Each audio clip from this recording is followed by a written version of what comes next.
Harun Рашид Пайғамбарыбыз саллаллаху алейхи уассаламның атынан жалған хадис тоқып жүрген бір кішіні қолға түшірді. Анан аны өлімге өкім қылды. Ошондо жанагы зындық, ақмақ айтқан екен. Мен өлтіріп жібере тұрған болсаң, Мұхаммадтың атынан тоқыған 2000 хадис таралып кетет.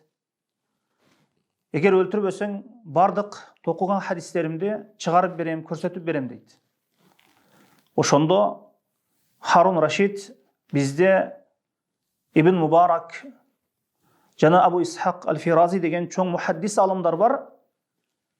Хадистердің барысын електен өткөріп, қайсы сахих хадис, қайсы жалған хадис бізге ажыратып берет деген екен.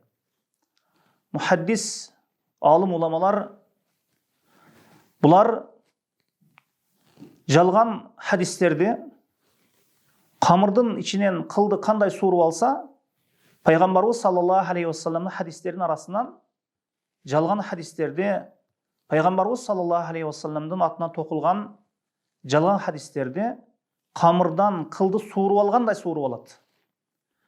Бұл дин қорғалған. Бұл динге ешкім зиян бере алмайды.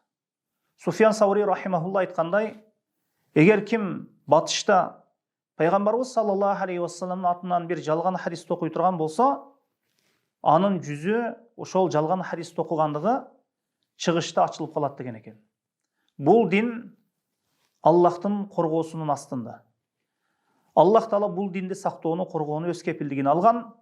Аллах Таала Құран-ы Кәрімде, зикирді Құран-ы Кәрімде біз түшірдік, аны өзіміз сақтаушымыз деген.